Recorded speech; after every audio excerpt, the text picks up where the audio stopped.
this is Nicole Whitlock with eCom Sellers Mastery, and today's session, we are going to be covering sourcing strategies, reverse sourcing using Keepa. We're actually going to talk about a couple other tools as well. Hot niches and selling strategies, customer service and returns. So, as always, we make no guarantees, no promises. Your results are based on your effort, the decisions you make in your business, and the work you put into it. So we want you to keep pushing hard, striving hard, doing everything that you can to get progress and results in your business, making choices. And again, I continue to call it failing forward or failing fast, because the faster you kind of get through the stumbling blocks, the faster you're going to start getting results. You'll be able to make corrections, course correct, and start getting results. So let's talk about some of your sourcing strategies. We've talked about a couple. Let me get this. Sorry, the floating thing is in the window. I got to move it down. I apologize. Oh, me and this new Zoom tool. It is just the bane of my existence. I'm trying to move this, guys. There it goes. Maybe, sort of. Okay. So going through and kind of looking at sourcing and some of the sourcing strategies. We've talked about a couple of different sourcing strategies. So everyone should have received an email, at least everyone who registered and paid, should have received an email from me. I think I sent it maybe 2 weeks ago, maybe 3 weeks ago. But you got a wholesale list. And with the wholesale list, it's your opportunity to go through and find some wholesale suppliers that might be able to, you might be able to place orders and get products from them at a decent rate, or possibly, maybe buy some samples and then place a larger order when you have your bundle concept and idea pulled together. Then white label and private label. So I mentioned, and these are all just examples. Some of them are examples. So private label is a product, again, that you're developing, you're creating. Maybe you're speccing out. You may be doing something major with it. Whereas white label is products that already exist in the universe. So all you have to do is just slap your brand and your label on it. And the great thing about sourcing is that when you create a bundle, it can be a mix of all of these. So I've done bundles where it's a mix of a white label product and wholesale and some retail arbitrage. So again, your bundle can come from many different sources, especially when you're in the early stages of testing and trying to figure out, is this concept going to work? Is this idea going to work? And then when you're ready to scale, then you probably want to go with a wholesale supplier, or you want to go with white label, or you maybe want to do drop shipping. Or if you know of a store that's going out of business, you can buy in bulk from them. But white label is your opportunity to put that logo that we talked about in class 2 or session 2, and that branding into play and testing it out. Like you can test out a bunch of a few different concepts for your bundles. But again, these are places in which you could potentially source handmade products. Some people don't think about handmade products. So I'm going to give you an example. So if you're ordering products, maybe you're buying products, Etsy is a great one for like lip balm, handmade lip balm, or hand creams or candles. So if you have a bundle that you're thinking about making, and maybe that bundle includes a candle, maybe you make your bundle stand out because you have handmade products in addition to regular products. So one might be like some kind of foot scrub. So with a foot scrub that maybe you worked out with someone that makes it on Etsy, or they create it on Etsy themselves, or maybe you are a person that creates that kind of stuff. And so you use this foot scrub along with maybe a pumice stone or some type of loofah or whatever it happens to be. Well, that's the loofahs and the pumice stone are not handmade. So you can order those from a wholesale supplier. You can order those in bulk in the store, find them maybe on AliExpress, and then put together an amazing bundle that includes that foot scrub, or maybe facial scrub, or whatever it happens to be, a body scrub, with those handmade products. And I think people don't think about that a lot. Handmade products are very popular, especially around the holidays. So putting together a bundle for Mother's Day with handmade products, or even Father's Day with handmade products. Some of the carving, you'll find people who do different carvings and stuff like that on Etsy or maybe a local supplier, and then buying in quantity, large quantities. You want to make sure that if you're going to try and slap your label on it, or maybe you don't have your label on it, but you have your label on everything else, um, if you're going to label it, and maybe you don't do any labeling at all. If you're going to keep that person's name on it, that's fine. Just know that you're driving traffic to them. But the other piece of that is if you're planning on buying in quantity, you could potentially negotiate with them about buying in bulk and being able to slap your label on all of it, making sure that you have that understanding with whoever's making that product. And maybe if you're a person that likes to make products yourself, you could potentially make the products yourself, get the family involved, get the kids involved, get the neighbors involved, whatever it is, if you're really good at that. But handmade products in a bundle are quite popular. And you just kind of make sure that you have all the right pieces in a logical bundle that makes sense. Drop shipping, AliExpress, Alibaba, eCom Hunt, Warehouse to Be. I think we gave you a bunch in class two, session two, or session one. And again, you've got the wholesale list up above, but drop shipping sources, you've got some of those. You can look at that, and you can Google for more drop shipping directories. So just Google. The other thing is trade shows. So you can Google around trade shows and find trade shows, local ones that might be in your area. Going to a trade show is a great way to get your hands on a physical product. So if you've gone to the store using retail arbitrage as maybe your sample source to put together the idea and the concept of the product. And then maybe if you're not able to find that one product that you've been looking for, then you could go to a trade show and maybe find a supplier or a manufacturer or whoever, a distributor that actually has the exact product that you're looking for or the product that you can have modifications made to it. And then you can order in quantity because you've already tested it on another platform. You tested the bundle on another platform. So a couple of years ago, like maybe 2019, 2019, Pinterest trade show came to Dallas Fort Worth, and I went to it. Oh my goodness! Oh my goodness! Oh my goodness! It was a treasure trove of products, and you get to talk directly to those people that are making those products, who have those Etsy stores or who have whatever it is. They had so many amazing products, from soaps and creams and candles and things to go on your wall and things for your pets and things for your kids. And I mean, like, Pinterest was that. I wish we could have that trade show. If that trade show came here again, I would definitely get some more stuff, because it was a treasure trove of products that people could, get their hands on and physically touch. And then as you're picking it up or you're holding it, you just, all the ideas of what could go with this thing, or what could I put the pieces together, and using that supplier, say, okay, I'm going to buy some from you. I want to buy a lot from you, and putting together an amazing bundle. So that's just the Pinterest trade show. There's all kinds of trade shows. There's trade shows around automotive parts. If you're a person that's going to put together bundles around automotive, home, things to go in the house, things for pets, just generic trade shows that they showcase different products. So trade shows, I know a lot of them have moved online because of COVID. Some of them are back out and they're hosting them. And so sometimes you don't hear about them unless you're intentionally looking for them. They will advertise untraditionally, they will advertise on the radio.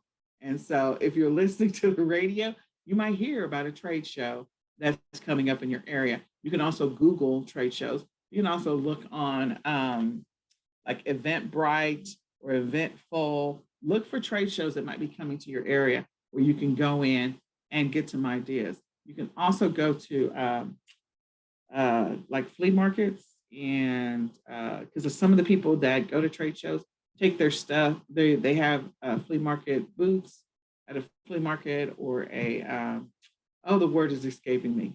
We call it the Traders Village. What is it called? Like I can't think of it. They're just like local area flea markets. So we have Third Trade Mondays here in Dallas Fort Worth area and McKinney, where you can actually go and buy products directly from people that are making them locally. It's another way to be able to get out and find out what's available, or maybe they bought them in bulk and they're a distributor. So don't overlook those. So trade shows, local flea markets, those are great places to find products. Liquidations or going out of business. There's several companies that have gone out of business. Being able to buy products in bulk or being able to get a really good deal. There's liquidation website. I think one of them just called liquidations.com. And you can bid on some of those products or so those bundles or whatever it is that they're selling.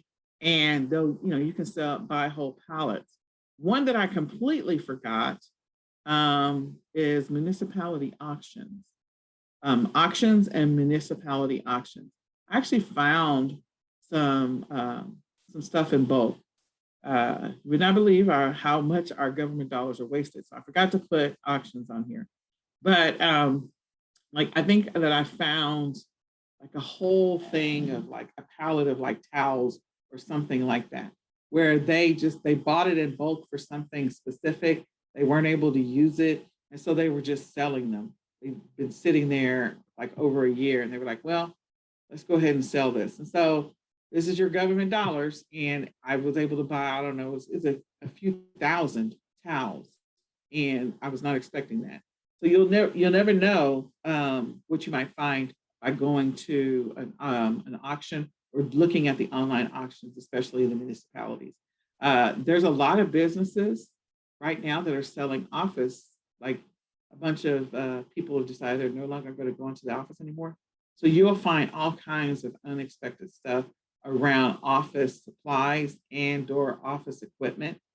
If you're a person that wants to do big bundles and you want to sell big office equipment, there's a treasure trove of stuff out there right now. I think it was like maybe about 3 months ago, I mentioned something to my business partner, Renata, where maybe it was 6 months ago, they were selling just desks and chairs. And that's a bundle, like a desk. When you buy a desk, you typically buy a chair. When you buy a desk, chair, they have partitions, all of those things. These are bundles. Even though they're big, they're still bundles. So if you want to be that person that is the third party seller to try and find or list those things, people will actually buy these things. They will buy office equipment. And finding it, unfortunately, during COVID was easy because there's a lot of companies that were clearing out of office space and they were just like, we'll just sell this stuff in bulk. Sourcing platforms like IndiaMart, ThomasNet, Alibaba, we've already mentioned those. Print on demand. So putting together a bundle where the bundle includes something that is print on demand. You want to make sure that you're listing on whatever platform you're listing on. You decide where you're going to list the stuff. So whether it's on Amazon, eBay, Etsy, Shopify, Walmart, whatever it happens to be, make sure you indicate that if you're doing print on demand, that item is going to be shipped separately. That is conceptually a virtual bundle because all the pieces are not together. And you can do virtual bundles different ways. Like you can do all of the pieces are virtual and you just put together the picture all in one picture, or you can, have pieces of it be virtual. So everything is shipped together except for this one thing. So whatever that one thing is or two things are. And there's many different print on demand sites in which you can source from. So I just listed 2, but there's so many print on demand sites that you can source from. Redbubble, Gearbubble, so there's so many. And then retail arbitrage, online arbitrage. I think people also overlook this. One of the things that happens with Walmart is that they do buy stuff in bulk. They will buy stuff in bulk, they will test it, and if they don't like the results that they're getting for testing it, they will quickly put all of it in every store on clearance, very quickly. And when they do that, if they're not getting the results that they're expecting, you could get in the car and literally go from store to store to store to the clearance section and buy everything for that particular item, if that's going to be the item that you're going to put in your bundle.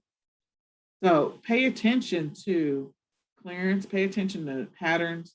Around me, I probably have like 7 Walmarts that are within a 10-minute drive or less to my house.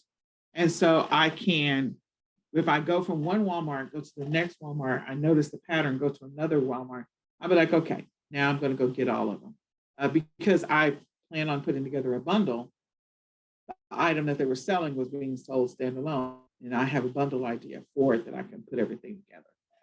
So retail arbitrage and online arbitrage is a great way to be able to find products that you physically can hold in your hand. It helps me figure out sizing if I'm going to ship it. So if I'm putting together 5 or 6 products, 7 or 8 products, whatever it happens to be, if I go to a store, I will at least be able to get the idea or the concept of, is this going to work together? Is this going to ship in this flat rate box? Or is it going to be able to ship in this packaging? Or do I have something else I have to ship it in order for me to ship this out to my customer altogether? Even if long-term, bigger picture, I plan on doing wholesale for sourcing it, I can still get all of the pieces from doing retail arbitrage where I can physically touch it, try to sample package it, give me some ideas. And then that way I can have another conversation with, if I'm going to a white label supplier or a wholesale supplier, about helping me with packaging, because I've already gone to the store, I've checked the weights, I've checked the size, I've checked the dimensions, blah, blah, blah, blah, blah. So an example of that is if I'm selling,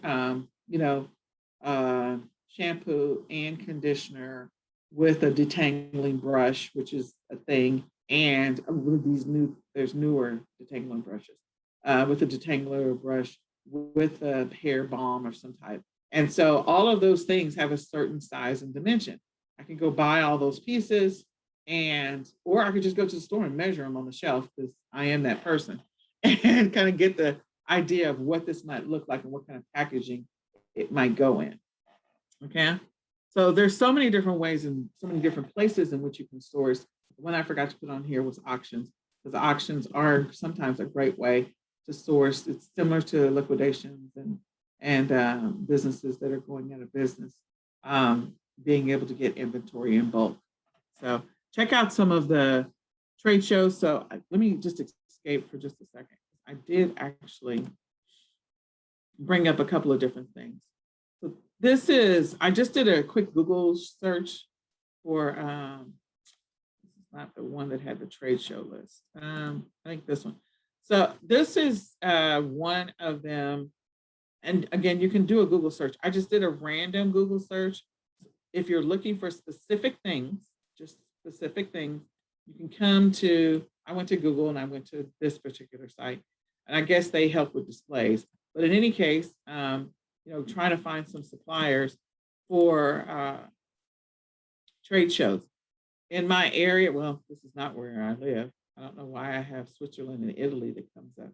Oh, I just recently did an international training, so that's why it probably came up. But if you do a Google search, you'll be able to find some of the trade shows that might be happening in your area. So let me go here, because I'm sure it doesn't know where I am.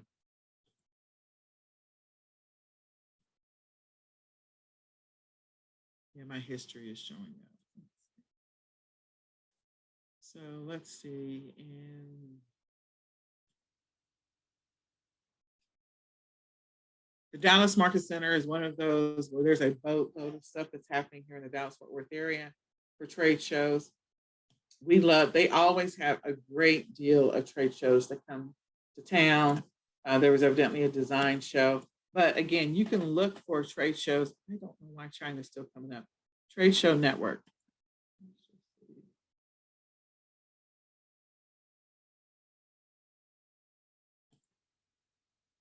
Yeah, it's got all these other countries. I'm not trying to go to another country right now.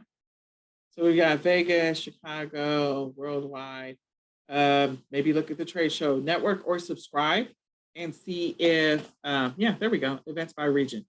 So Trade Show Network might be one that you want to check out and see if that helps you with finding trade shows in your area. Okay. And then there was another one that I brought up. You can go and look up India Mart, ThomasNet, Alibaba on your own. And Alibaba has an extended site that's just for drop shipping. So you can use it for sourcing and do research, and then specifically go and look at drop shipping. Okay.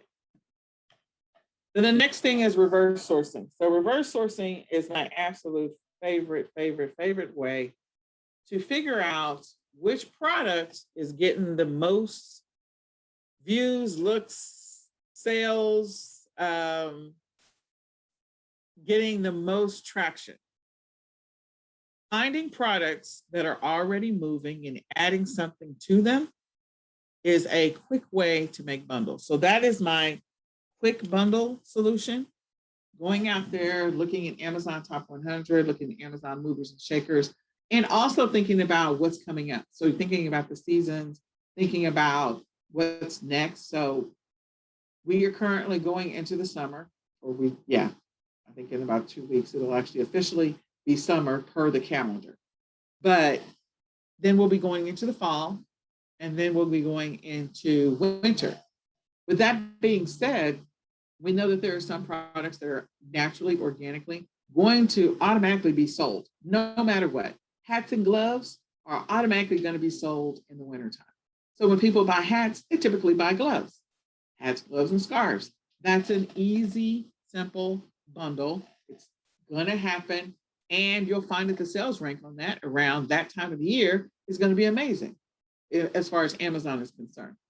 I use Amazon all the time to figure out what's moving, even if I'm not selling on Amazon.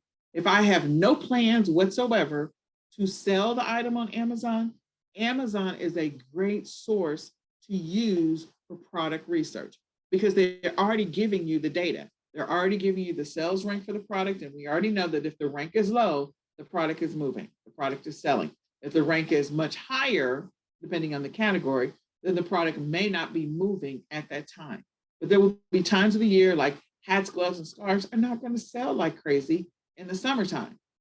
They will, however, as you get closer to the fall and the winter, you're going to see them go from one sales rank of maybe 500,000 down to a rank of 1,000 very quickly because you're in that season.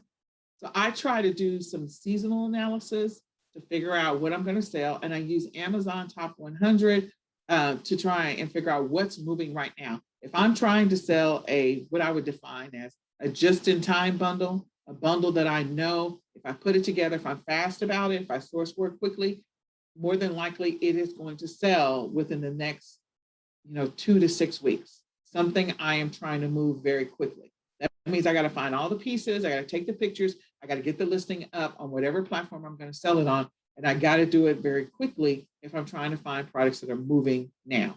The other thing that Amazon is really good for is helping you find that one key product that has the best sales rank. Again, even if you don't plan on selling it on Amazon, you can sell the product on eBay, you can sell it on Facebook Marketplace, you can sell it on Google Shopping, you can sell it on Shopify. I don't care where you sell it. Amazon is giving you the data about that particular product on whether or not it is deemed popular because of the sales rank, So I will potentially pull a product as my feature product that I'm going to be selling, and then find all the accessory or ancillary products that I want to put with it that logically go together. And then I'm going to showcase that product that has the lowest rank as a product I'm going to sell. So Amazon Top 100, Amazon Movers and Shakers, again, the reverse sourcing technique is to find the source or the supplier for something that is already selling well or will be selling well. Because if you think about the seasons, these are things that are going to be selling well. Turkey basters. When are people buying turkey basters? Well, in the US, they're typically buying turkey basters when they buy turkeys. When do they buy turkeys? Somewhere around October, November, they start buying turkeys. So if I'm trying to sell turkey basters, am I going to sell more turkey basters and maybe accessory products to go with the turkey baster? Am I going to sell them like hotcakes around April or May? Or am I going to sell them like hotcakes around October, November?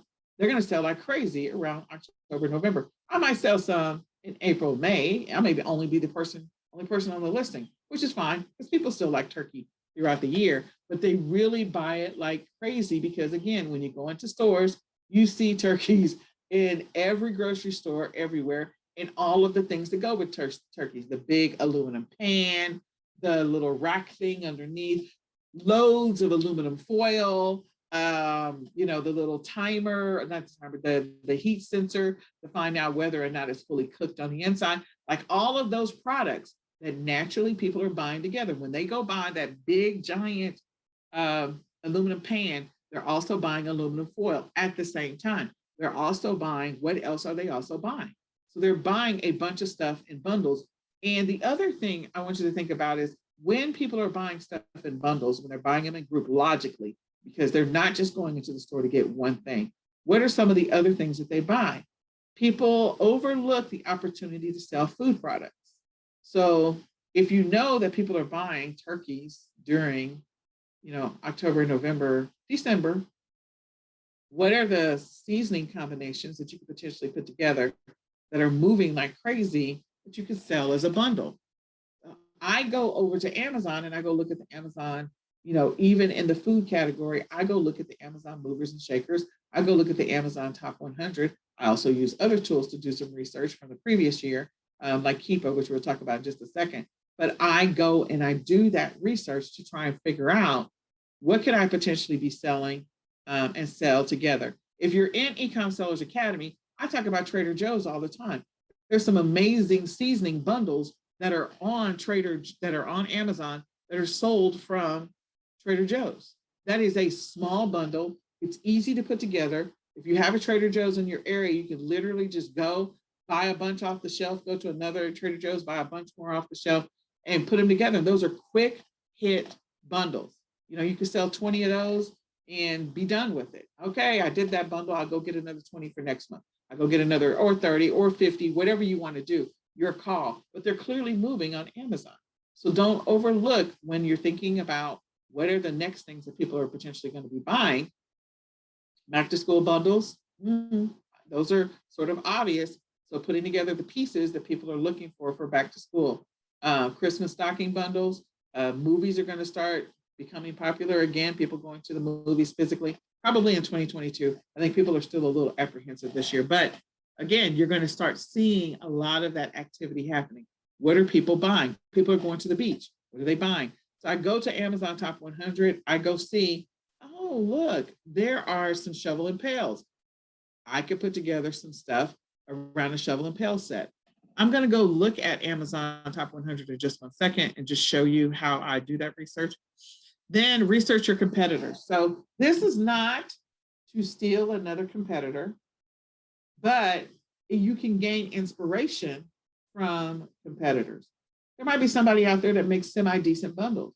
Maybe you can look at their existing bundle and improve upon it. If you can figure out where all the pieces are coming from, again, reverse sourcing is finding a product that's already moving and then finding the supplier or the source for them. So if you can find the source for the pieces that are in that bundle, maybe you can improve or enhance on an existing bundle that's already moving. People overlook the opportunity to sell existing bundles. So the Dollar Tree, one of the bundles that I sell often is the puzzles, like putting together the puzzles. There's like puzzle pieces. So if I wanted to sell Disney Frozen, there might be a 3-piece puzzle set that's Disney Frozen. You put the 3 pieces together or the 4 pieces together and sell it for $19.99 or $24.99, and you got them all for $4. So, or $3, whatever it happens to be. But looking at what's already out there that's moving on Amazon or some other platform, see if you can find those bundles on another platform. A platform that is completely open to bundles is Walmart right now. Oh my goodness. There are so few bundles on Walmart, it is ridiculous. If you're not selling on Walmart, we have an amazing training. You should be selling on Walmart and creating bundle listings on Walmart because the opportunity is there. Walmart is going after Amazon. They want that lion's share. So looking at competitors and seeing what's already out there, seeing if you can find the pieces and then maybe enhancing on a bundle that they've already put together. Google shopping results, what shows up when you type in a specific product. There's stuff that will show up at the top of your screen, and there's stuff that's going to show up on the side of your screen. So I'm going to show you those in just a second. Retail arbitrage, online arbitrage, going physically into the store, and then flipping over the product. Because again, if they put it on the end caps, when you go into a store, the things that they showcase are going to be on the end caps, in the middle aisles, or in the seasonal area. End caps, middle aisles, meaning the middle main aisle, walking aisles, and the seasonal area. When you go into that store, pick up that product, flip it over, take a picture of the back of it. That is either the manufacturer or distributor. And then reach out to them and see if you can establish a wholesale account. See if they offer a white label opportunity. If you know every year they're going to be selling Easter eggs in a store and you want to know how you can get some, get your Easter eggs at a much lower price, then just walk into the store and buy some Easter eggs, or either take the picture of the back of the Easter eggs and see if you can contact the supplier. Again, reverse sourcing is all about finding somebody that's already making that thing, creating that thing, selling that thing, finding it. So using retail arbitrage to be able to flip over items, I do that all the time. I have so many pictures on my phones of stuff that I've taken the picture of the back of. I have to remember to take the picture of the front of it too, because I have so many pictures, I forget what is this product. Like, I don't have the front of the picture, so I'll be like, okay, I don't know what this is, delete this picture. So I want you all to do some reverse sourcing. So we're going to do some reverse sourcing together. So the first thing I do is I just type in Amazon top 100. And what that does is it brings me up to the Amazon bestsellers. So I go to Amazon bestsellers, and immediately it's going to tell me all the categories, and what's happening here. So I mentioned before food, the grocery gourmet seasoning. So I could go over here, and seasoning is an easy one. So I can go over here and I can kind of look at what are the products that I might go and look at. So pantry stable. And I can drill down as soon as my computer decides to go in a minute.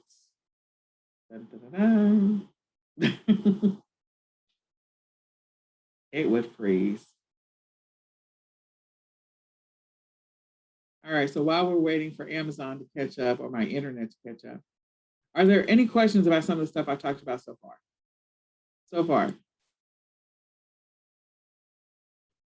Hello? Any questions? So look at that. So ramen noodles, everybody's buying ramen noodles. And why do you think the ramen noodles are ranked number 6? Why do you think that? Well, besides the fact that we're in this, in this horrible pandemic, we have kids that are coming home from college or going to college. They need something to snack on, something to eat. People are buying it in bulk. You got fruit cups. Kids are home from school, so you got fruit cups that are being sold. All of these Blue Diamond, lots of Blue Diamond stuff. Blue Diamond flour. Oh, I never would have thought. We're here now. So Blue Diamond flour is 16 ounce. If you can sell Blue Diamond is all over here. And let's see, beef rub. Get some beef rub there. Mike's honey. Raw honey, apple cider vinegar. Apple cider vinegar sells like crazy, but the problem is I am apprehensive about selling anything that's breakable. So what is this? What is this? What is this? This is Trader Joe's. This is Trader Joe's. And somebody put together a variation listing. So they're selling the 2-pack. They're selling, it says this one is it says currently unavailable. So hold on. So we've got, wow. So if anybody wants to go to the store, there's some existing listings that are out here. So this one is a 3-pack. This is a 10-pack, pack of 10. This is a 2-pack. It's a 3-pack again. Wow, they went hog wild on these listings. 4-pack. Another 2-pack. Not really sure what's happening here. So someone was learning how to put up variations, is my guess, and they screwed it up. And they have created some kind of 0.2, 0.10, whatever. In any case, I got some stuff in my cart. In any case, down here, frequently bought together. This is why I love Amazon. So typically people who buy, and I am in the wrong one because I don't need a package in. Okay. So people who frequently bought, well, I guess we'll look at that. People who frequently bought the other one bought these together. So they bought the anything, everything but the bagel, chili lime, and everything elote. I was actually at Trader Joe's last night. So they buy these together. I can tell you that this is already a bundle on Amazon. It's already a bundle. And I mentioned all that because I talked about earlier about seasonings for Thanksgiving. You can make a killing off of seasonings for Thanksgiving.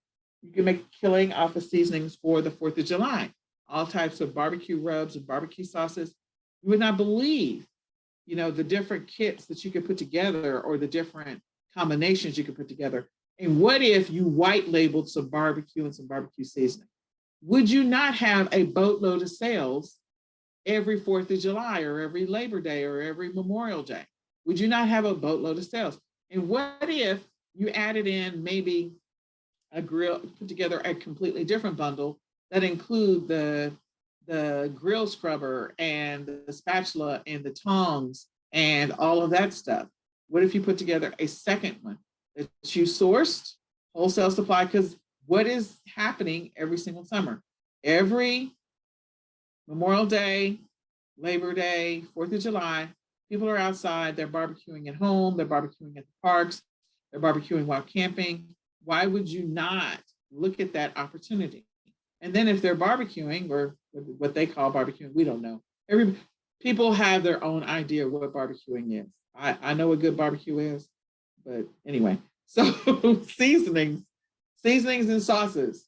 So go with a white label supplier that you can put your own brand. Some of you probably have an idea and a concept about, oh, I would love to be able to sell barbecue sauce. You could sell it with your name brand on it. There's nothing stopping you from doing that. Same thing with seasonings. There's nothing stopping you from doing that. So look at those opportunities because people are clearly cooking around those times of the year. They're outside doing it. I like to look at frequently bought together. I kind of get an idea. As I scroll down, it's also going to show me some of the other products that might be available related to this item. If you just do a search on just Trader Joe's, you can find more of the Trader Joe's products. But again, looking at Amazon Top 100. So this is Amazon Top 100. Let me go back. And I stopped at Trader Joe's because I talked about it a minute ago. But these are great opportunities to just kind of drill into a category. I happen to be in food. You don't have to be in food. You can be in any other category. So if I go into baby, or I could go into personal and beauty. So I go into baby. You have to be able to sell these products if you're going to sell them on Amazon. If you're going to sell them on other platforms, you want to be able to sell them and make sure you don't get yourself in trouble. So I'm going to look at this one. This is actually a great idea because breastfeeding is a thing, okay? There's a niche that people, either midwives, women who are pregnant, they go to Lamaze, they teach you breastfeeding. Breastfeeding, people are not going to stop having babies. The one thing that has happened because of COVID is there's been a whole bunch of babies being made. They're continuing to be popped out every single day. So breastfeeding is the thing. And some of these people are going to have to go back to work. If they got to go back to work, why can't you have a bundle that kind of helps those moms that need to return back to work? So if you want to go down the rabbit hole of supplies, yes, there are well-known breast pump manufacturers, and they make those. And if you want to do that, that's fine. But if you don't, maybe you just want to sell replacement cones. So maybe you want to do a 2-pack of the replacement cones. Those are the things that women use to pump milk. Maybe you want to do a replacement pack of hoses. You sell the hoses that attach to the machines. You don't have to sell the machines, sell something else. If you already see that this is a thing, it's something that the rank is low, people are buying it, and it's selling like crazy, then go after that. Okay? So get inspiration from the top 100 because people need to buy these items. So come into this category, come into any of these categories, do a search on Amazon Top 100 and take a look and see what you find. You can also do a search on Amazon. I am very popular this morning. You can do a search on Amazon, movers and shakers. So I'm going to do movers and shakers. This is going to tell you products that are moving or gaining in rank. So I might start at 100 and maybe look at between 80 to 100 just to see what I find if I'm looking for a specific product. So if I go to, let's go to beauty and personal care. Okay, so beauty and personal care, there's the whole exfoliation and eyebrow thing. And maybe there's something that you could potentially sell. Oh, this item is no longer available. I've never seen that before in my life. That's the first time I've seen it. So evidently, whatever was at number 4 and number 5, if you can find it, it has a placeholder. Maybe it's on back order. I don't know, but it has a placeholder, and people are looking for it. People are still doing this whole beard thing at home. So maybe you could sell a cape. It's a mover and shaker. It clearly is. So what else could you sell with the cape? So let's do an exercise. I see this shaving cape, and I'm not saying go and sell this one. I'm saying maybe there's another one you can find on Alibaba, AliExpress. Maybe there's one that you can find on some other website. Maybe you can find a wholesale supplier. What else could I sell? Just start putting it in the thread. Respond in the thread. What else could I sell with a shaving bib? Or what else could I use this bib for? Are there other things I could use it for? So what else could I sell with this? We can go look at the frequently bought together section. Let's see what comes up. Yeah, hold on. So look at some of these products that are frequently bought together with this bib. Is this a bundling opportunity? Could you find a manufacturer or wholesale supplier that could actually either that's already selling these and you just buy them in wholesale and put it together as a bundle? And then someone coming to Amazon or any other platform, Walmart, Shopify, Etsy. Well, Etsy, you won't be able to sell this unless it's anyway. Another platform, Google Shopping, Facebook Marketplace. Is there an opportunity for you to find a supplier? Because again, this is a moving product. It's already moving. Okay? People are already buying it. So you don't have to sell their product. You can go find your own product, but it's clearly already moving. It's already in demand, and the demand is clearly not going away. And could I use this for other things? Could it be used for other things? Yeah, definitely. So just putting it out there that there's an opportunity for you to use Amazon's information to help you source and sell products. Even if you don't sell them on Amazon, you could potentially sell them on other platforms. The frequently bought together is a good one. And then going beyond the frequently bought together, just kind of looking at what are the other options that are available. And you, again, I don't get hung up on, can I sell this brand or not? If you're hung up on whether or not I can sell this brand or not, you're in the wrong headspace. You're completely off. People buy no name brand stuff all the time. It is how you market it, how well you take the pictures, how well you target that audience, and how well you market it. What are the keywords that you're putting on that listing? What's the title you're putting on that listing? What are the description and the uses are you putting on that listing? So that people can find it organically. You can build traffic if you decide that I'm going to go down the beard game.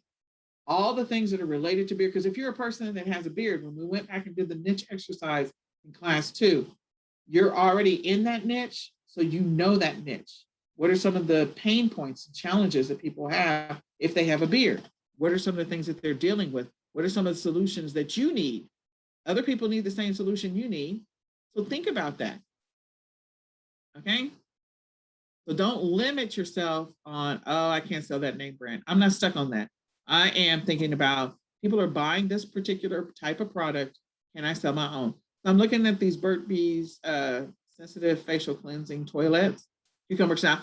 I'm not personally I am not going to sell anything that's going to go on the face if I'm sourcing it from Alibaba, AliExpress. It's just my own personal I'm not trying to have something weird happen because I don't need that liability. But if I go look at, it's an occult issue, it's not anything else. If I go look at frequently bought together, okay, so people are buying the facial mask and they're buying the Burt's Bees together. I'm going to continue to go down the rabbit hole and see if there's anything else that I'm willing to sell that is not something that people are putting directly on their skin that I might have to source from a supplier that I'm not comfortable with or are ready to sell from. I might go and look at the White Label Expo and see if I can find some facial cleansing cloths. At the White Label Expo, they've already done all of the vetting. They've already gone through all the safety precautions. They've already done all the testing. So my liability is much lower with the White Label Expo than buying it directly from Alibaba. So I might put my name on a product, go see if I can find a supplier at the White Label Expo or a manufacturer, and then put my label on it. Make sense? I hope it makes sense. Is this making sense? Can you guys type in the chat? Does this make sense? Is this good information for you? Am I giving you some product ideas or some things to think about when it comes to sourcing or reverse sourcing? Is this helpful? Please type it in the chat. Okay, the other one that I was saying is Google Shopping. So Google Shopping, we were looking at a beard cape, right? So I'm just going to type beard cape because I've never looked up a beard cape before. And when I do that, what ends up happening is this is Google's results. Shopping stuff automatically shows up. Some shopping stuff starts to show up down here. I'm probably being targeted at this point because of the fact that on Amazon, I clicked on one of the beard capes. But in any case, I'm seeing products that are coming across. Can I get inspiration and ideas from the fact that I typed in beard cape? I started on Amazon. I am Googling beard cape, and there are other things that people are buying. This is awesome, like a hat with a beard logo on it, which is totally awesome. Could you design a hat with a beard logo? I mean, if you were doing a subscription box, my head immediately went to subscription box because that would be something I would definitely put in a subscription box.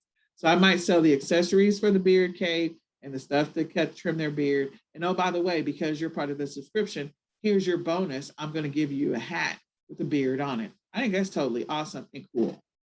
In any case, I will probably go through this whole thing and kind of look at what are some of the things that naturally show up when I type in beard cape. I see accessories that are part of it. I see supplies. I come down here.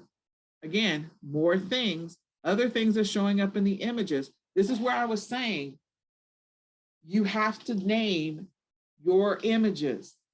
You must name your images. Why? Because people can search by image and images will automatically come up. I'm not even in the image section and images came up in the middle of the page. That happens now automatically, but images come up in the middle of the page. Name your files, okay? Name your images. So if I wanted to just go to images, then I'll see a boatload of images, but I wasn't in images, I'm just in all. So in any case, I'm getting ideas. I'm getting other products that I could potentially be looking at or selling or to sell with it.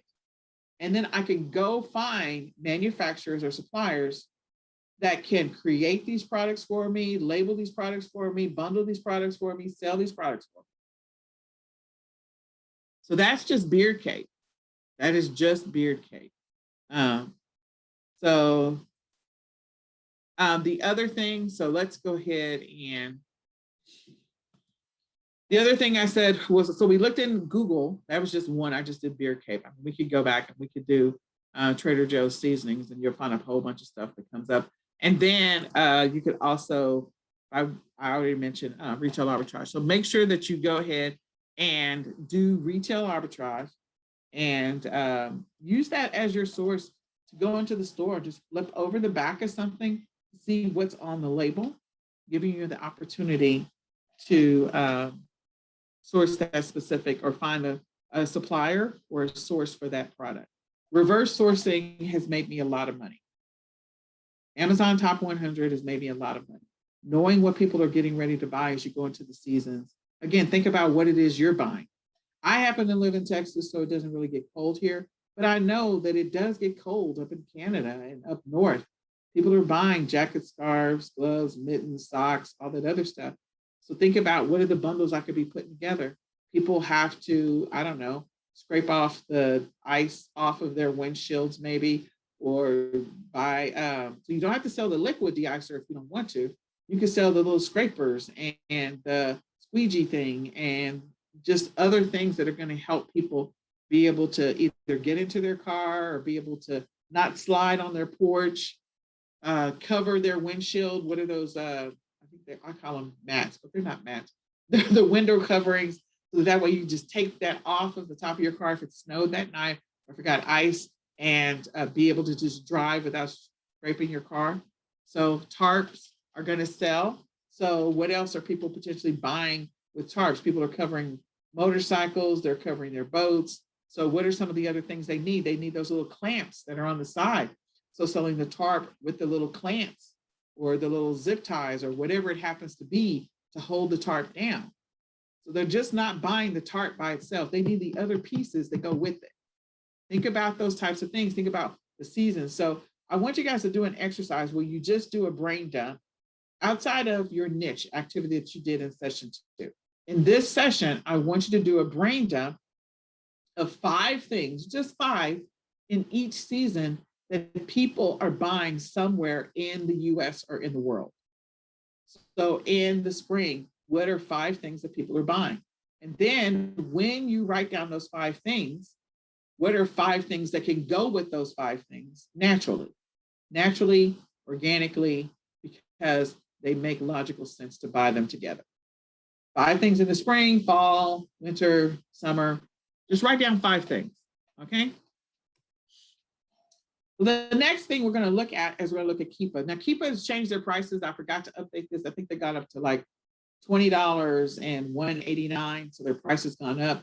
But I love Keepa because Keepa is a great source to give you some additional information. Like I said, when I do Amazon Top 100 and Amazon Movers and Shakers, I can see in Amazon, and if you guys didn't know, sorry, I don't know if there's somebody on here who has not attended one of our prior classes, but I'm just going to go ahead and pull up this listing, and I'm going to show you where the sales rank is. So you have to scroll down. It's right below the words product information. So I got to scroll and wait for this thing to catch up. Okay. Come on, catch up. I think I went too far. Somewhere in the middle here. Last disclaimer. My beard stuff is showing up again. There's ratings. Ingredients. There it is. So here's the sales rank. Sorry, I scrolled too fast. And the sales rank, it shows that it is in the top 100. Automatically, it's in the top 100. It is number 2. This lotion is number 2 in body lotions. It's number 5 in facial creams and moisturizers, and it's number 68 in beauty and personal care. That means that this thing is moving like crazy. So again, I think this is a 3-pack. Maybe a 3-pack, so it's already a bundle. Nope, it's not a 3-pack. It's a 2-pack. Is this a 2-pack? Yeah. So it's the body wash, the body lotion, and the moisturizing body wash. So this is a bundle. Clearly, this is a bundle. And this particular bundle, again, it's selling. Where is it? There it is. This particular bundle is selling like crazy. It's moving. People are buying it like crazy off of Amazon. This is your opportunity to find something like this or to make your own. Make your own. And then start to get some traction. You do a great job with your branding and your marketing and targeting your audience. People who talk about dry skin. When do people complain most of the time around about dry skin? When we're going into the winter months and you're inside and they're like, oh, you got the dry, cracked skin. Here you go. You can also target women who get pedicures all the time or wear sandals and they don't want to have dry, cracked heels. There's so many different ways in which you can target different audiences because of the fact that this is what they're talking about. So that's where your sales rank is located. this thing is moving like hotcakes. It's moving like hotcakes.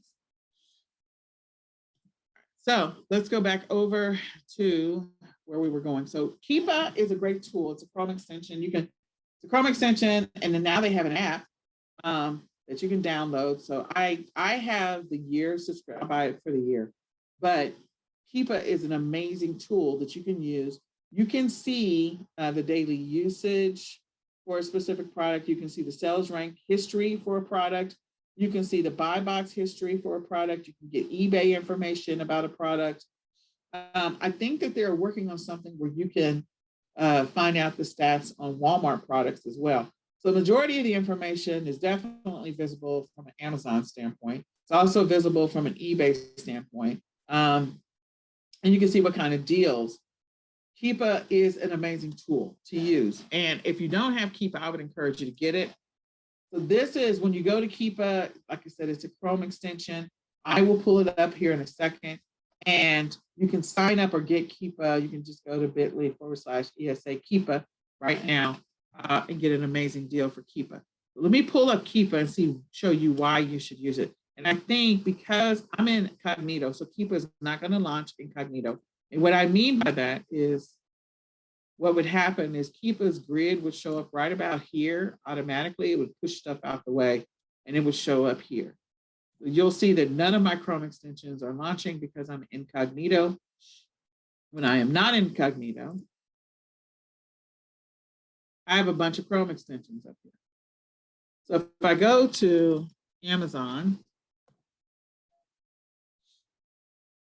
and what were we looking at, Vino?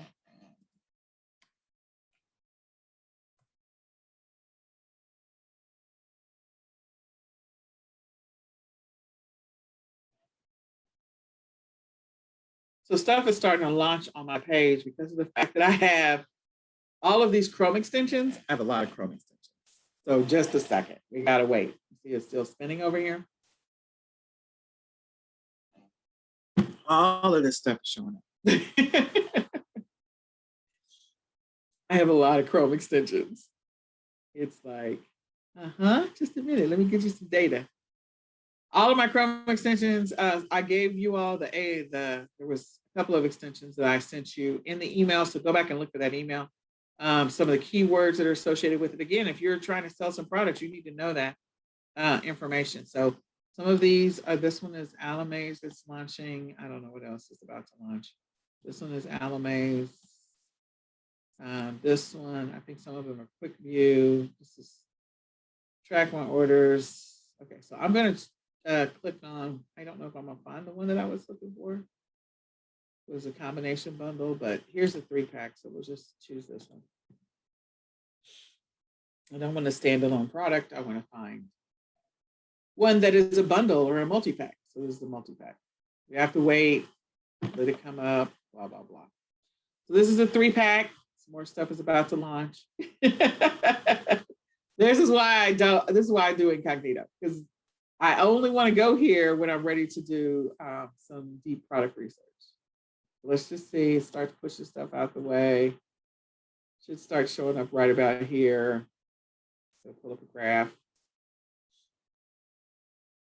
So I think I have at least 2 or 3 Chrome extensions in here that may be multi-launching at the same time.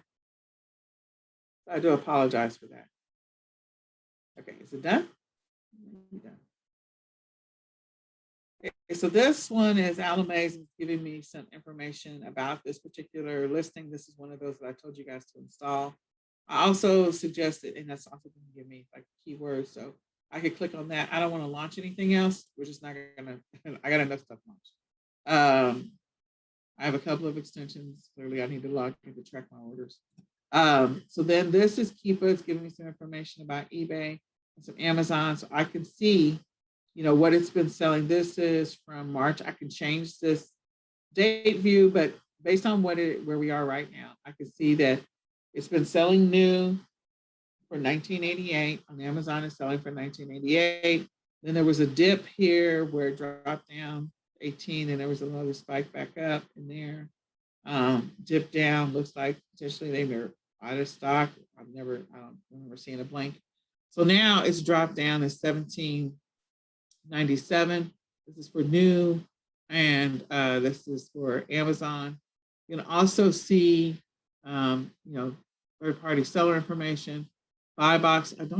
So I look at the buy box information. Yeah. Okay, that's my line. So I'm not going to get as much information on this one because there's not a lot of, it's probably the same people selling this over and over and over again. So let's see. No, I hate to go to something else. Wow. I have a lot of Chrome extensions that are launching.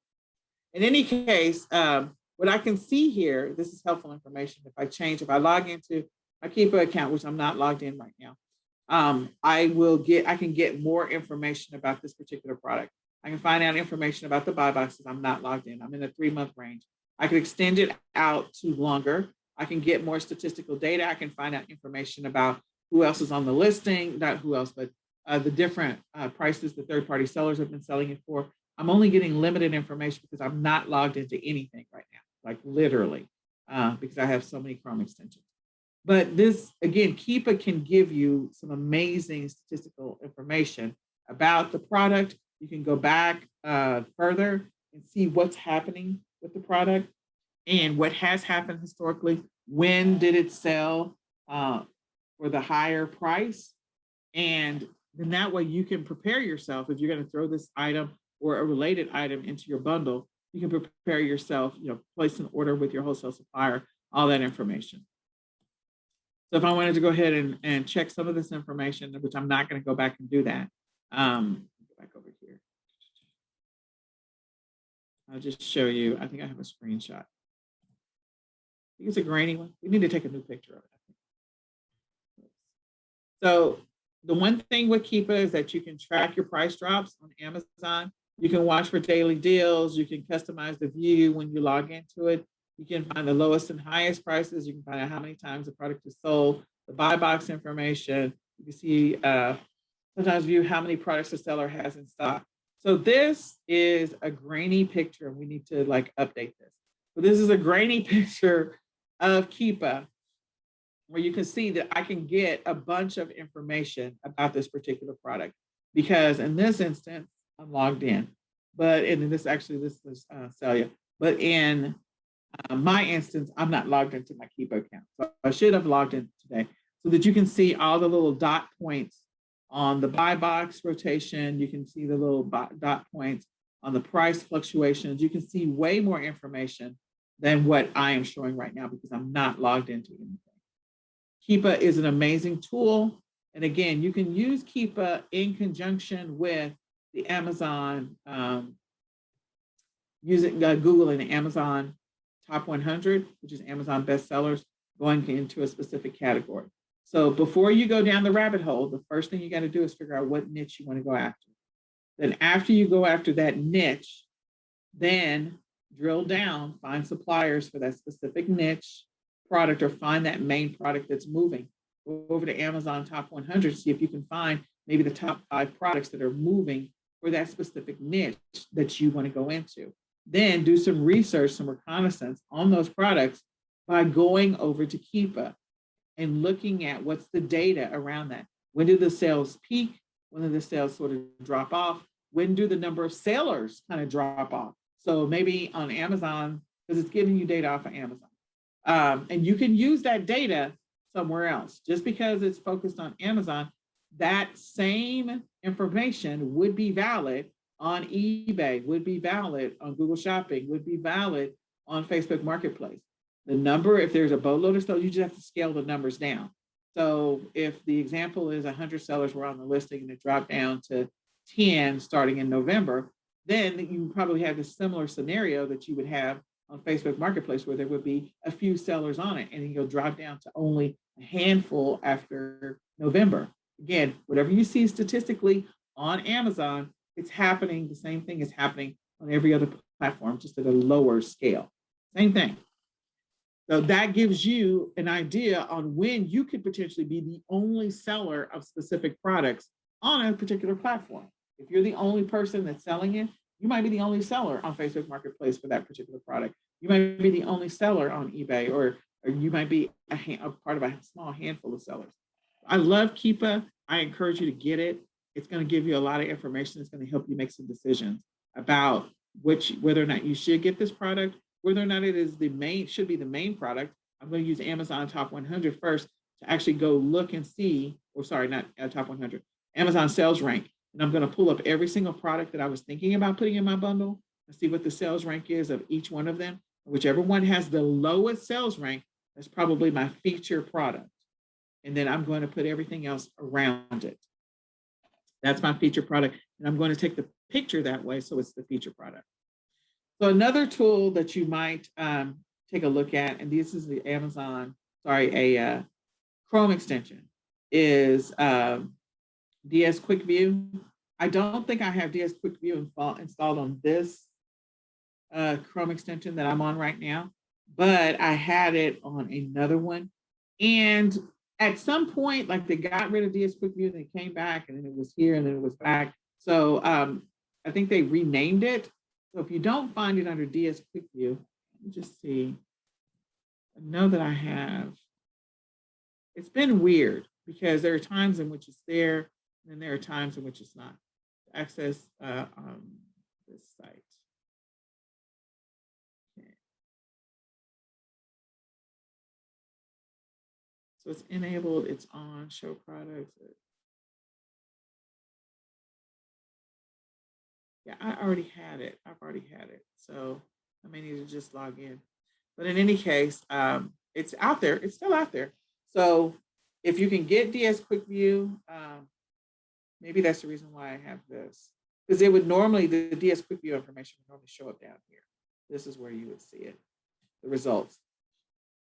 So that may be what my issue is I'm not logged into anything. I apologize. I'm not logged into anything right now, especially on this laptop. But this is where you would see it. So down here, you would see some information, statistical data around that product down at the bottom under DS Quick View. So that's another Chrome extension. If you can get it installed, if you can get it working, it is a great tool to use. It's going to give you that quick Amazon Top 100, so you don't even have to click on it and get into what the sales rank is for this individual product and where it sits. Camel is another product. I don't think I have the Chrome extension installed on this account that I'm logged into. But Camel is another one. It will give you some statistical data that you can use. Again, once you figure out what are the products that I want to put in my bundle, then go do research on those individual products and then come back so you can solidify that, yes, this is a good combination. Yes, I'm going to make some money. I should put these together. So go look at these extensions. These are great extensions to use. And then last but not least, we looked at before where the Alvino, the lotion and the body wash were like the sales rank was like 2 in body lotions or something like that.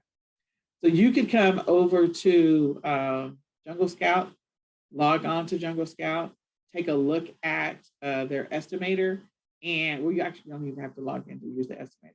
But if you want to sign up for Jungle Scout, we do have have a URL for you to log in and sign up for it. But you can go to Jungle Scout Estimator and go see, based on the estimates for the rank, for the category, how many times per month is this thing selling. So a sales rank of 2, I can guarantee is ridiculous. Probably selling 3,000 or 4,000 times a month, if not more, maybe 10,000. It's probably a ridiculous number. So if you can find a product that maybe Alvino has a white label product, and if it does, like if you can get some people to do some reviews on it and get their hands on it, that's going to be a great opportunity for you to start getting some sales and start getting some brand name recognition, which will also help you get more sales. If you get an influencer to kind of evaluate this and say, hey, I'd like for you to do a comparison. Compare my lotion to a Vino and then, cut a video for it. Of course, if it's the same product, they're not going to know that. But, then they can go, oh my gosh, this feels exactly like Alvino. Oh, because it is. But they don't need to know that. They say, and my price for this product is much more affordable. It's the same product. They just don't know that. There's another one, Clear Platinum. I think that's a paid extension. It has some great information as well. So these are all extensions you should probably go take a look at, install. I would encourage you, if you don't do anything else, get Keepa. Keepa is worth it. It's a great opportunity for you to, get some additional data on your product. And when I'm talking about products that might sell in a different season or a different time of the year, like we know going into back to school, school's out for us, school is just now getting out for other kids. And then we're going to start this cycle again where kids are going back to school in less than 9 weeks. So back to school supplies, you can go and look at some existing listings that are already bundled, see if you can find all the pieces, and then figure out, okay, if you find all the pieces between now and before people are getting ready to start buying, go look at the statistical data when the spike is about to go up for selling that particular bundle. You can use Keepa to find out when is that spike getting ready to go up. Okay, so you can, some of those back to school bundles, just piggyback off of existing ones that are already out there, or create your own, maybe create a better version, which is what I had said before, create a better version of the product. So niches, we talked about niches so much. Niches are another way for you to figure out what is it that I'm going to sell. Because again, your goal should be, I'm going to create 52 bundles in a year. So one new bundle a week. One of them could be a branded bundle. One of them can be a generic bundle. One of them could be like a bundle that's that's generic, maybe that you're testing, and then maybe later on you decide I want to take this to another level, and because it's sold or it was selling like crazy, so I sample like maybe create 10 bundles and sell all 10 out. That's quick money. I do that a lot with the seasonal stuff that I know is going to move. So instead of selling 10, I might sell 50 or 100.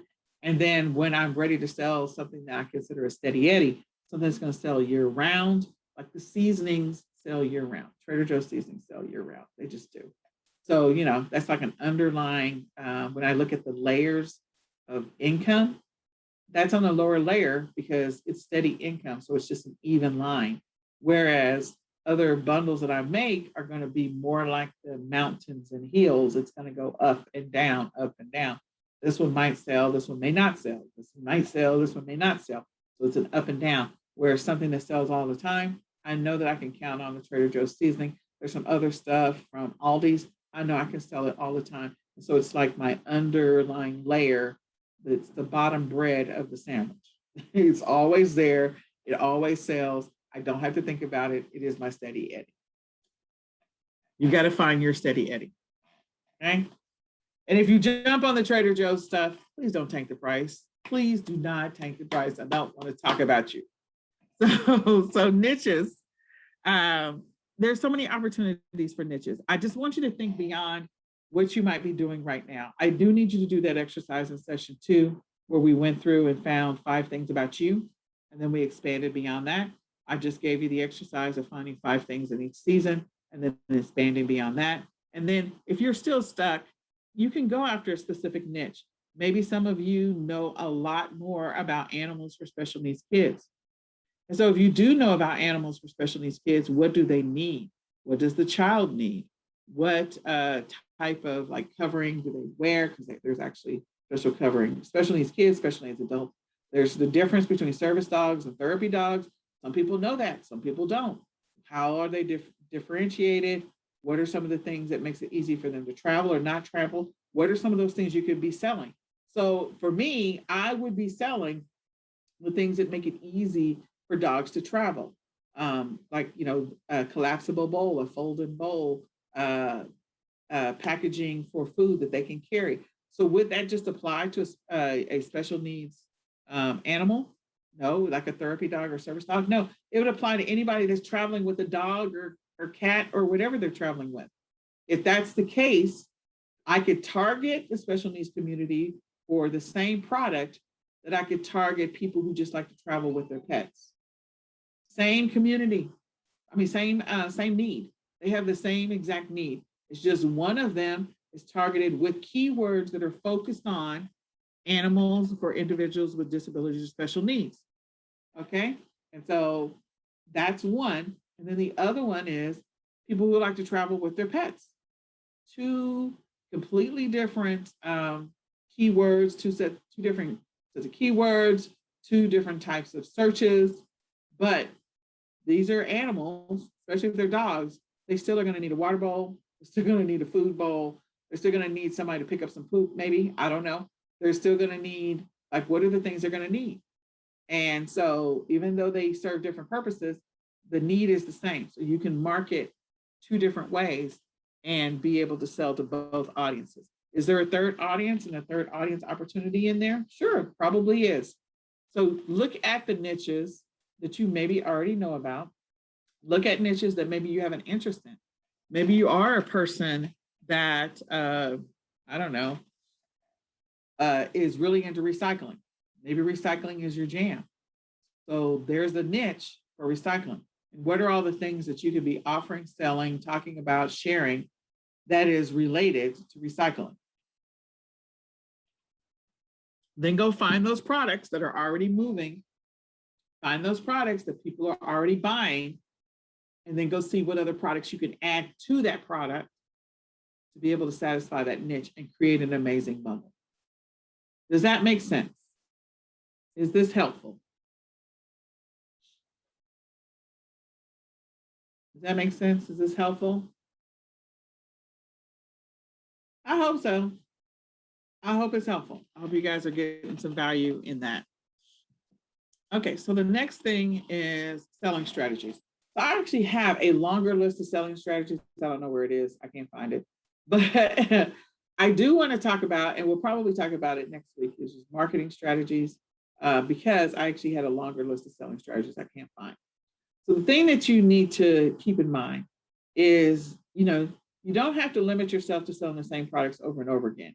However, if you find a steady eddy that works, that can be part of your baseline, it can be the bread for your sandwich, that's fine. You can sell that product all year round, and that's a good thing. Just make sure that you're also creating some bundles for other things that you're testing out. So then what ends up happening, go with me on this theory. You find some baseline products, maybe there's 5 or 10 products that are your baseline products to sell all the time. That's one. Then you have products that you sell because you did the research and you tested, and okay, in January, I know that calendars and planners are selling like crazy. I also know that fitness stuff is selling like crazy. So I'm going to create some fitness bundles and some calendar bundles, and I will always create them maybe in November, start listing them in December, let them sell in January. All right. In February, I know there's a bunch of stuff that is around Black History Month and Heart Month, and also, Valentine's Day, get together, sweetheart stuff. So I'll start sourcing for those products in December, maybe in November. I'll put the bundle listings together and I'll list them by the beginning of January so they can start selling in February. What ends up happening is you start getting a steady income because you find that the bundles that are moving, and each year, all you have to do is take that bundle that you sold last year, tweak it, maybe replace it with one other product or 2 other products, and you literally have regular recurring income every single month because you were very strategic about what you did and how you did it. You have to get strategic about it. Initially, you're going to have ebbs and flows, but at some point, that ebb and flow, that mountain and valley that mountain will turn into a valley, and that valley will just turn into something that's a little more even. So you're going, oh my God, I cannot believe that I'm making, $10,000 a month in profit online on all these different platforms. It's because you found the sweet spot for every single month and every single season. So I know I need to sell these 5 bundles in in the spring and summer, winter and fall. So I found 5 bundles for each one of those seasons. I found maybe 5 bundles for every single month. I need to source those products, reach out to my suppliers, so put a little reminder on your calendar in November to start placing your orders for your February, or maybe before. Maybe you need to do it before. Some suppliers, you may need to back it up by another 3 months and start ordering that inventory in September instead of November or August, either one. And then that way you're ready to go for February. You have it in stock, you've got it sent over to your prep center or whatever, So you're starting to get regular recurring income all the time. But it is a gradual progression of testing what works, testing what's good, doing some product research, and then also going back, like looking at the keeper charts, validating what you're finding. So I'm validating the fact that window scrapers sold a whole bunch around this time of the year. So because people need window scrapers, what else could I sell them to help with the whole window scraping situation? Okay, so that's what you want to do. But selling the same products over and over again, you got to find a pattern and a trend. And then you can create a calendar for yourself that is like, okay, in January, I need to order these things because I'm going to sell them in April. February, I need to sell these, order these things because I'm going to sell them in May. Or maybe you have to back up another month or two, figure it out what each supplier is, get the bundle situation going. So then that way, 3 months from now, 6 months from now, that bundle is already moving. The listing is live the month before it starts to peak. So keep that in mind, write that down right now. That is a gold nugget. The listing needs to be alive the month before it starts to not necessarily peak, but the sales start getting crazy. So you can start getting some ranking, indexing for that listing, being the first one on the listing, getting the first set of sales, and then it will plateau out, maybe, if it's one of those seasonal things. You just get on the next roller coaster. But just remember, this one roller coaster is going down, the other one's going up. So then that way you'll always be up at the top. That's the goal, is to keep having sales. As one starts to taper off, the other one is already taking off. And another one, that one starts to taper off, another one was already taking off. So you have recurring sales all the time. Always do research before you decide what products to offer. That I've preached over and over again. You've got to do product research. I've given you so many different strategies on how to do product research. I've given you so many different approaches on how to look at these products. I've given you ideas. Research your competitors, adopt successful sourcing approaches. If they have a great, like if they found a supplier, then definitely go after that. See if you can find, if that supplier is willing to do something for you, or and get samples from them. Maybe you make a better deal with that supplier and get more quantity, especially if it's a product that's going to be selling over and over and over again for a period of time. Create an additional account or store. So I know people who will create a secondary store for their test because they want to keep their brand pristine. So they want to keep whatever the name of the brand is, they want to keep that pristine. And if they're going to offer variations of a product, they might test it on a secondary account, or they might test it on a different store. Because again, remember, this class is not specifically Amazon. This class is, you can sell bundles on Shopify, you can sell them on Etsy, you can sell them on different platforms. So they will sell, they will create a secondary account for testing purposes, to test concepts, to test bundle ideas, to test whatever. And then when they're ready to brand it and roll it out, they'll put it into their brand that's already established. So it's a new offering as far as customers are concerned. Sell internationally.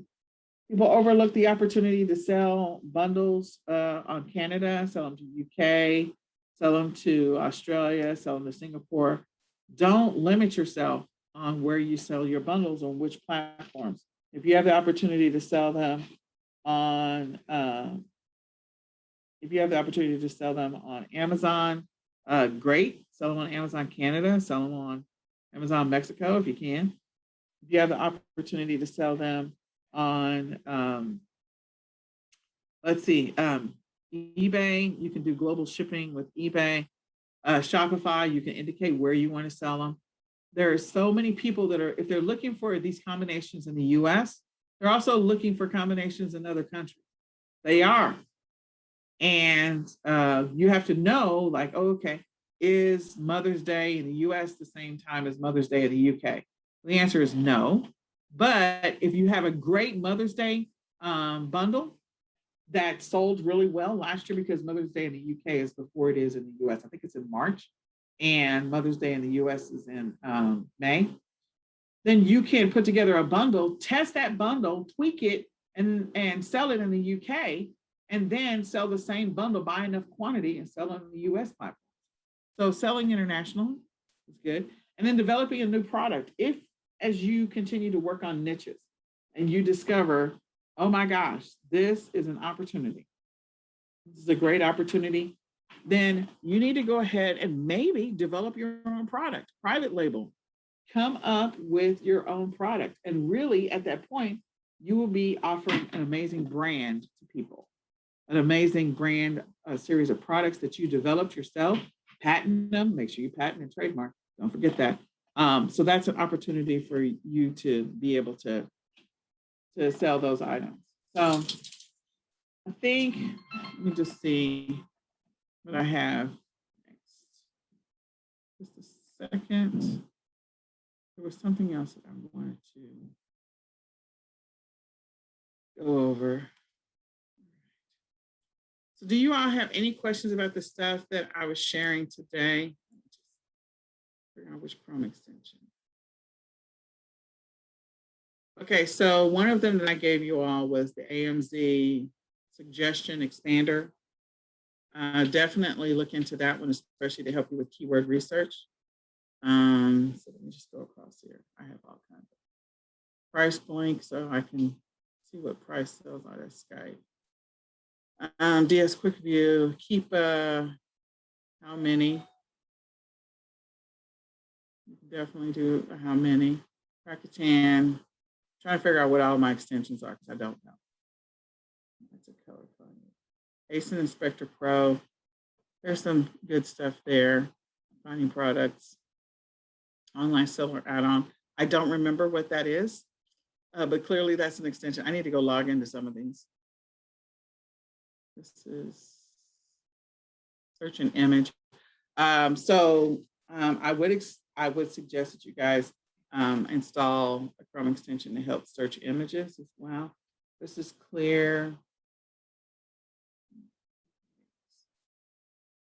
That's nothing. Okay. So on this account, this is attached to this Google account. Definitely look at Keepa. Install how many? I can't believe I don't have Camel installed. Really. But AMZ suggestion expander, I would definitely install that for sure if you didn't already do it. Okay. So secondary store on a different platform. Yeah, or for some people, like they may have 2 eBay stores. Now, let me just give you this. Let me go backwards. I'm going to first go see what questions we have. Trade shows happening. Yeah, ASD is happening in August in Vegas. I think it's like August the 22nd through the 25th or something like that. So definitely, if you're interested in going to ASD, I will say this. We are hosting our own event, our own live event in the Dallas-Fort Worth area. We have the Dallas Market Center that has a boatload of stores that happen to be in the Dallas Market Center. And so I don't know how many exhibitors are at ASD. It's a lot. It's like, I don't know, 3 football fields or something like that. So the Dallas Market Center has, I think like 16 to 18 floors. And they have at least, I have no idea, over 2,000 exhibitors for sure. And so we're going to take everybody to the Dallas Market Center. It's going to be August the 27th through the 29th. It's here in the Dallas-Fort Worth area. We're going to help you put together your Q4 plan. So if you're interested, definitely come hang out with us. We're paying for your hotel. We're paying for your meals. We're paying for your transportation to and from the Dallas Market Center. And we're also going to take you out to go do some retail arbitrage. So if you're interested, you just need to sign up and pay. We're going to start sharing information on June the 14th about it. But it's a great opportunity, to get some hands-on help. You'll have trainers there. We're going to help you put together a full package strategy. We're going to actually do the work there. You're going to have assignments. So it's going to be 3 full days of work. But at the end of it, at the end of those 3 days, like if you were having problems with getting your account, something happening with your account on a specific platform, we'll do what we can to help you troubleshoot that. If you were trying to do some sourcing or establish some wholesale accounts, We're going to have you actually establish wholesale accounts. We're going to help you figure out what your product's going to be. If you want to do bundles at that time, we're going to go through and do the bundles. If you wanted to get your Shopify store live, we're going to do an exercise that's going to help you get through getting your Shopify store done. So again, we're paying for your hotel, we're paying for your meals, and we're taking you shopping, and we're taking you to the Dallas Market Center. So if you want to go to ASD is great. There's going to be a bunch of wholesalers there and a bunch of exhibitors. The Dallas Market Center, and there's all kinds of stuff happening at the Dallas Market Center. But that's where we're going to go, and it is the end of ASD. And so ours is the 27th through the 29th. And just wanted to mention that to everybody if you want to come and hang out with us. So I think it's August the 27th through the 29th. So more information is going to come out on the 14th. If you've never been to the Dallas Market Center, let me just tell you, it's amazing. So we're going in August. They're going to have the apparel mart, accessories mart. We're going to have all kinds of stuff happening. And the international show is happening then as well. So putting it out there into the universe, just so you know, there's going to be a lot of products and a lot of people here. So with that being said, there's a lot happening. Where's the calendar? Exhibitors, buyers, and we're taking you in. So you guys don't have to worry about that. Full calendar. Let me just see. Okay, yeah. So we are going, we're going to the apparel mart, and we're going to Kids World, and we're doing the international, and we're doing the Western apparel equipment. So that's when we're going to be there. August the 27th through the 29th is we're going to be in the Dallas-Fort Worth area. And then we're also taking retail arbitrage. So the days are going to be split out to be able to do all this stuff, and we're going to feed you. And it's going to be long days, but you're going to actually get results. You'll actually leave with stuff that you've done or completed. We'll have 2 prep meetings before.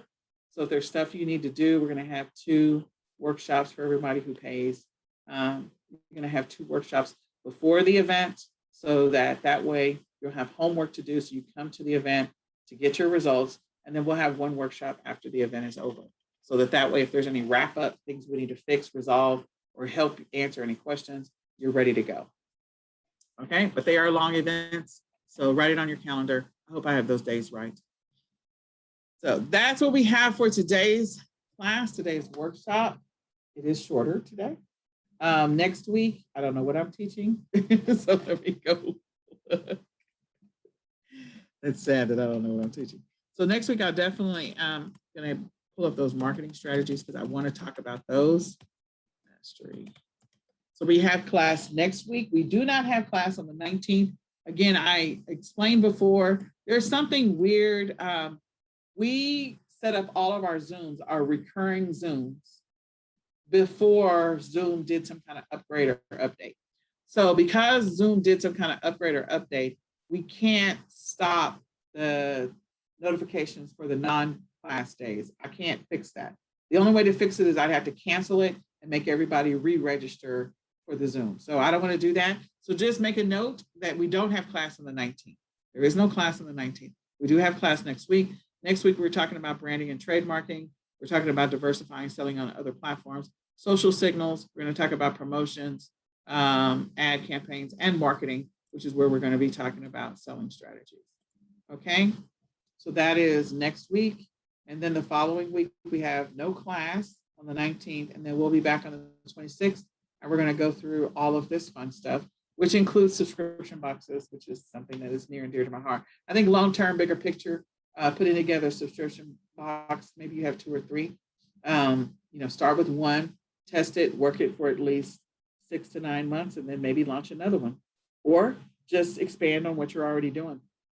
Your decision. But I think long-term, we've been seeing subscription boxes gain traction, and they're going to continue to gain traction. So I invite you all to, look into subscription boxes. I can talk today and take a look at it. All right. Do you have any questions for today? I am here to answer the questions. We do have the live Q&A at 2 o'clock. Was this information helpful? Was this information helpful to you? Was this information useful?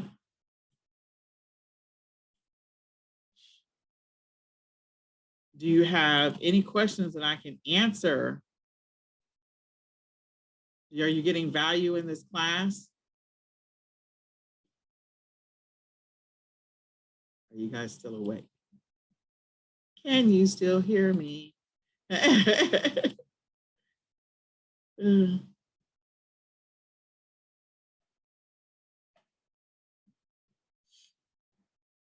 right, well, I'm glad that you're all here. I'm hoping that you're getting value. I hope that you're starting to gain some traction on your specific, bundle, and that you're starting to gain some traction on that. I was going to finish that sentence about the different platforms. If you decide you're going to if you're going to create multiple accounts, certain platforms are not excited about you setting up multiple accounts. So one way that you can address that is you would definitely have to make sure that that secondary account is using a completely different device, because your device has a serial number attached to it. If you're using a desktop, then it has a serial number. The same thing with a phone, but set up a different device, use a specific device and a specific hotspot for that specific account. So I have multiple phones. I think most people know that. I run 4 phones, and if I need to access multiple accounts, that makes it easier for me to be able to do that. I also have multiple laptops. So multiple devices can help you be able to set up multiple accounts for the platforms that don't like it. There are some platforms that will allow you to have a couple of different accounts, and it's not a big deal. So if you are going to set up a secondary account, just make sure all the information on the secondary account is completely different than the first one, if it is a platform that doesn't like for you to have multiple accounts. So that means the address, the name, the EIN or social security number, everything is different. And then access that secondary account using a completely different device and hotspot or your IP address. So that way you don't run into any issue. Okay. Then the Chrome extensions. Some of the Chrome extensions will cost you money. Some of them do not cost you money. There's several of them that are free. So Keepa does have a free version, and you can test with the free version of Keepa, and then upgrade to get more detail and more information. Some of the Chrome extensions are free, so go and check those out and look for others, because there might be some others that you like. These are just some of the ones that we use and we like, meaning eCom Sellers uses. So you may find another Chrome extension that you like much better than anything that we're currently using.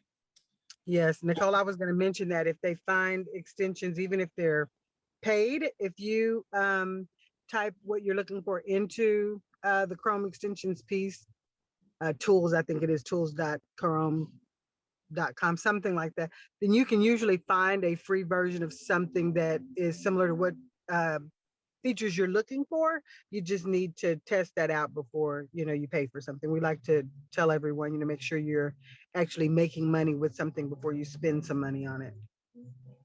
Okay.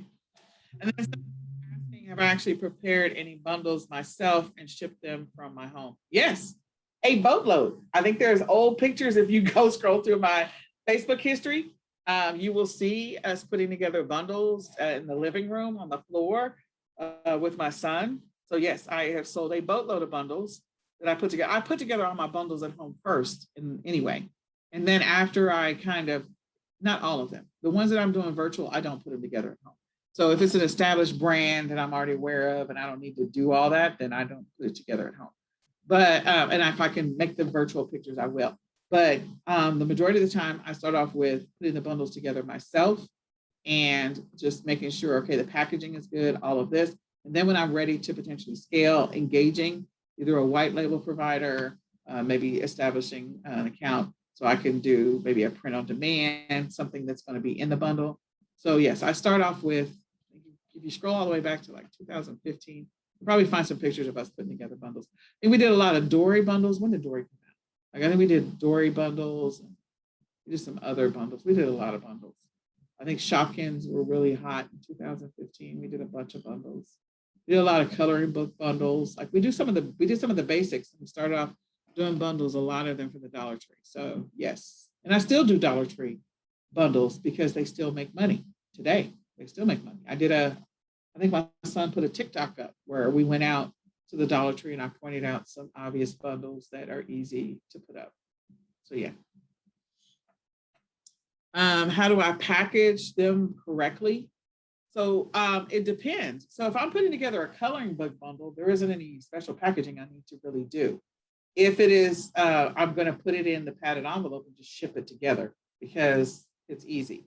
If I want to put them together, you can buy a shrink wrap yourself. You don't have to have a shrink wrap machine. You literally can just buy the shrink wrap and put everything into the shrink wrap. So an example of that is I sell back to school folders, the folders for back to school, and I'll sell them in a multi-pack. And so the picture is of like a red one, yellow one, green one, blue one, the school folders, And the way I put them together is I took the shrink wrap and I just put them in it's cellophane. It's like going to the grocery store and buying the plastic. But anyway, I bought the shrink wrap roll and I put them in the middle and I fold them in and then they're all shrink wrapped together. So then I just sell it that way. I just pick it up, put it in an envelope if I'm going to send it, or if I'm sending it into Amazon, I just slap my ASIN on them. They're already shrink wrapped together in the cellophane and I don't have to think about it. But I don't have a shrink wrap machine. I've never had a shrink wrap machine. There are people who get them. I don't think you need them. I know too many people who have gotten them and then they want to sell them or get rid of them because they don't use them. So yeah, I just depends. That's the reason why I like to touch the inventory so I can figure out how am I going to put this together and keep it together. So that's an example of one where I sent it into Amazon. And if I'm doing a coloring book bundle, I'll just get the little Ziploc bags or the little poly bags and put not the crayons, because it's not the time of year to do crayons, but I'll put like the coloring book and whatever else, if I'm doing colored pencils or whatever I'm having to do, stickers, I'll put them all inside the poly bag and close it, put the do not separate, do not whatever on the outside and send that into Amazon if I'm doing Amazon. If I'm not doing Amazon, I'm selling on any other platform. I don't have to do that. I can do that to make it easy for prep. So if my kids are helping me or if I'm sending it to a prep center, I can prep it at home and then send it to a prep center. And if I'm selling it on eBay or selling it on Walmart or selling it on Facebook Marketplace, they can just pick and pull because it's already put together. So just depends. Just depends. Does that answer your question? And prep centers can help you put together your own bundles. There are prep centers out there. So there's the difference between a prep center and a fulfillment center. A fulfillment center, think about like Amazon FBA, just basic Amazon FBA. Amazon FBA is you've already prepped it, and you send it to the Amazon warehouse for them to pick and package and ship it. They're not prepping it. So a prep center will prep it, meaning putting all together your pieces of your bundle together for you. You can prep it yourself at home and then send it to a fulfillment center. You can use delivery, you can use whatever you want to, and they will ship it to your customer. Amazon does offer the opportunity for you they'll do some prep services. They will charge you an arm and leg for those prep services. So if you want to use Amazon prep services, you can. I can't guarantee what you'll get. And I've seen sometimes it's good and sometimes it's not. And the other piece of that is they're going to charge you for it. Prep centers are going to charge you for it as well. I think you can get better pricing if you go to the prep center versus Amazon. And you get a little more accuracy. Because prep centers are normally smaller, they're mom and pop owned, they have a smaller staff, so they're paying attention to the detail. Whereas Amazon, they got like 2,000 people working in one warehouse. Like, yeah.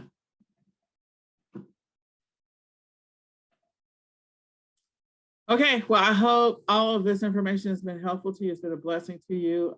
If you're getting value, please let us know. If there's something we haven't covered yet and you don't see it on the list, then let us know. We definitely want to make sure we cover everything that you want to know about. So I hope this has been helpful. And we will see you next week. So bye for now. And don't forget, we have the 2:00 Q&A. If you want to come, you don't have to. It's optional. It's open to you. Bye.